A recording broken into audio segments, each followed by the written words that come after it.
9 times out of 10, I get asked, how does a blind man do this or that? How does an amputee manage to do this or that? I wouldn't really know exactly, but the answer I can provide from what I saw is about keeping the faith.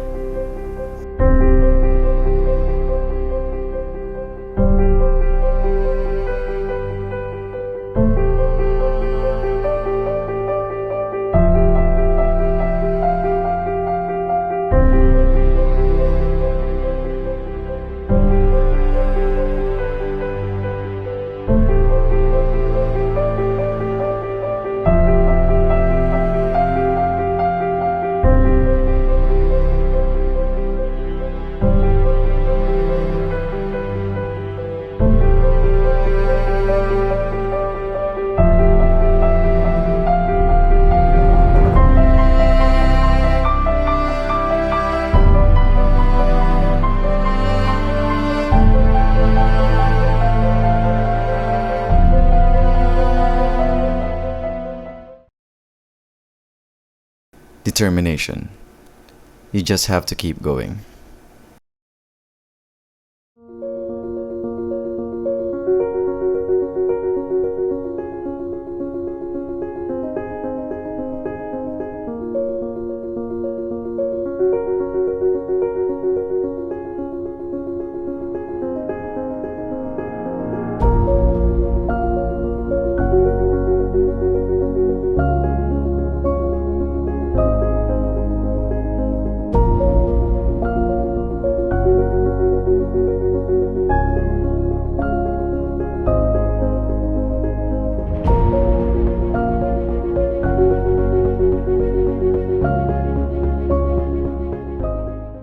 Kaya ako ginagawa ang mga ganitong klaseng activity para maka-impluwensya sa kagaya naming may mga kapansanan at hindi lang dun sa mga normal na tao na pinanghinaan ng loob. Lahat naman tayo may failure sa buhay. Kailangan lang natin gawin itong lesson or gawin itong motivation natin para sa susunod na alam na natin yung gagawin natin if magiging mapi-failure ulit tayo.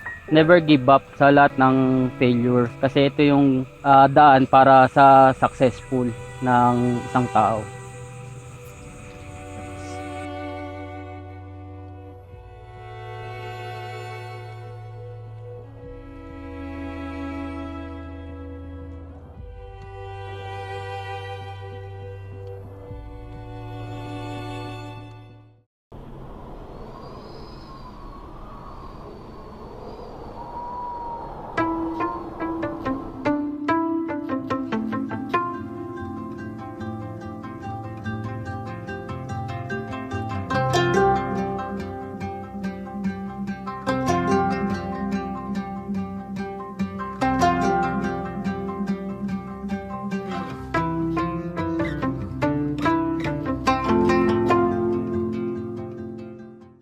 Ang ina-expect ko dito sa Mount Makulot, mataas siya, tapos ma-salt, and then yung panahon pa bago-bago. Siyempre nakapaganda naman ako. Ang preparation na ginawa ko before the hike, nag-exercise ako daily, walking, jumping jacks, and jog in place. Ginawa ko, kinondisyon ko yung sarili ko. Practice ako maglakad-lakad, tumakbo, and then kumain ng mga prutas.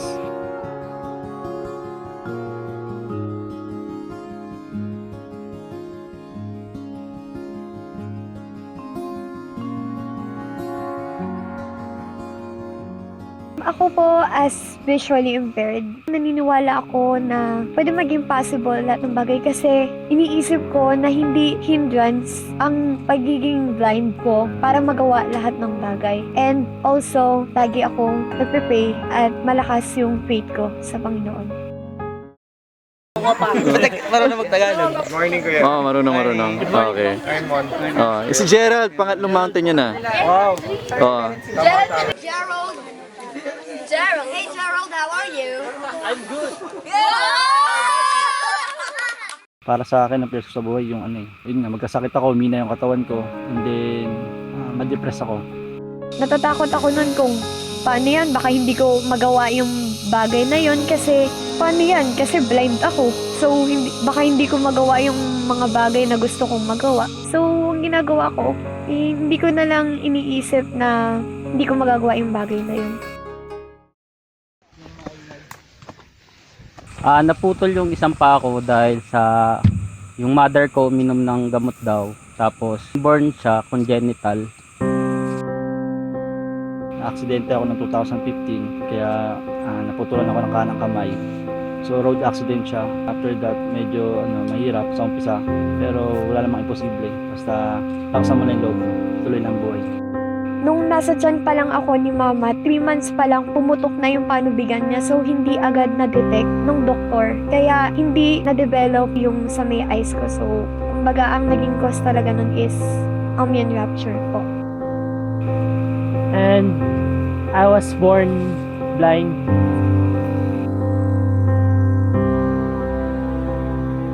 Year 1995, na-diagnose nagkaroon ako ng osteosarcoma, isang uri ng bone cancer. Natatanging solusyon na kailangan putulin ang bahagi ng aking paa para makasurvive. Pumayag naman ako kasi lang naman yung mawawala sa akin, hindi ako mismo. And then makakasama ko pa yung pamilya, mahal ko sa buhay.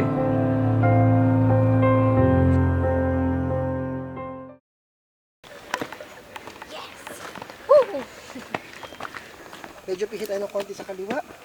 Hop. Pero lakad tayo sa... Kailangan mong may mga lagpasan sa bayan. Wait ha. Very good. Mahangin na rin yung hangin natin. Again, Australian. Ito. Yan lang. Parang may nakaapang sa balik. Australian. Yan, okay. Panahon kasi binababa.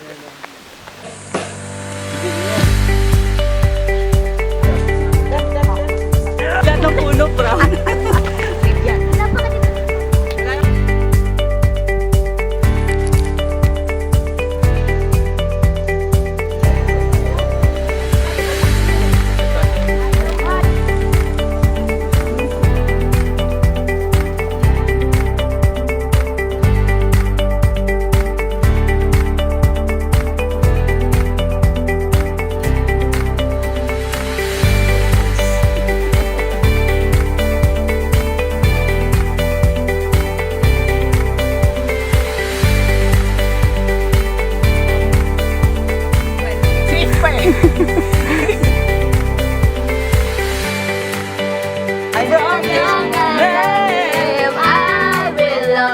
Hoy, mga guide, napupuwisit na sa atin.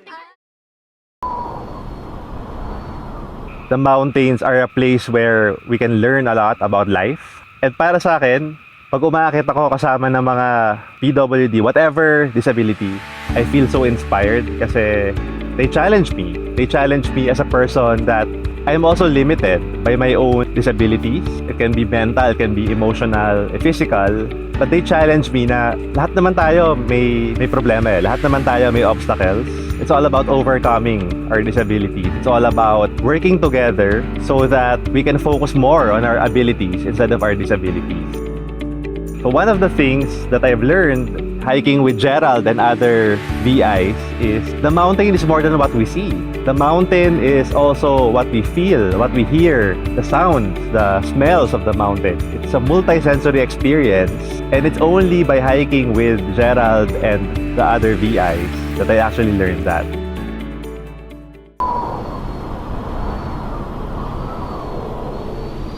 Yung Rockies, it's a very steep rock formation around 70 to 80 degrees. It's kind of dangerous kasi pag nahulog ka, medyo bangin na siya agad. I'm expecting na baka mahirapan sila ng konti or may takot ng konti. Pero they won't be able to use their poles kasi they need to scramble up the rock. They're gonna use both of their hands to climb up and definitely they will be needing our assistance. Baka mahirapan and matakot pero I'm sure kayang-kaya naman nila going up the Rockies.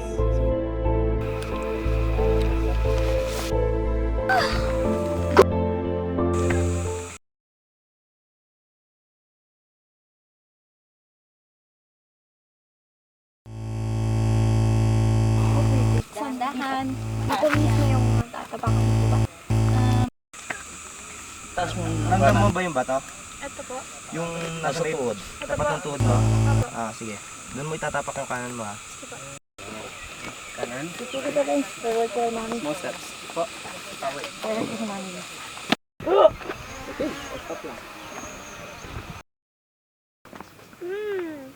Easy oh. One time, may lumapit sa akin, pinanghinaan siya ng loob, na-inspire siya sa ginagawa ko na pagpanik ng bundok. At doon ko napatunayan na may kabuluhan pala yung mga ginagawa kong ganito. Nakakapagbigay ako ng inspirasyon sa mga tao. Meron sa akin lumapit na sabi niya, na-inspire ako sir kasi ako parang cancer survivor ako. Parang na-inspire ako sa inyo in fact na putol nga yung isang paa mo pero tuloy ka pa rin sa pag-akyat. Bali parang parehas lang tayo ng kondisyon, parang ganun. Mahirap man pero kakayanin.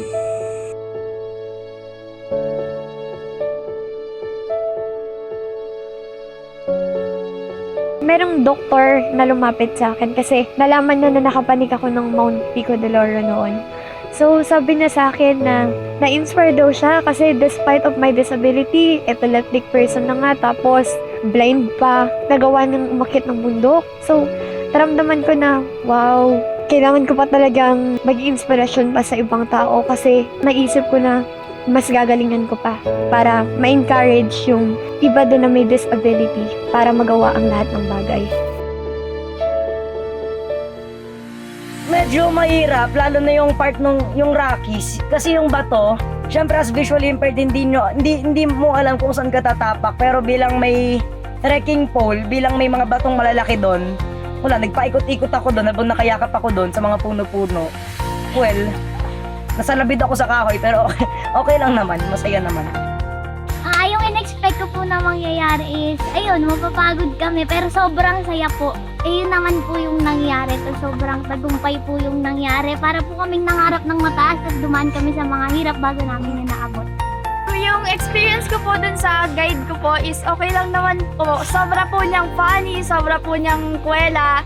Kaya po yung pag-akyat po namin sa bundok, naging masaya po yun. Parang hindi po siya naging problem.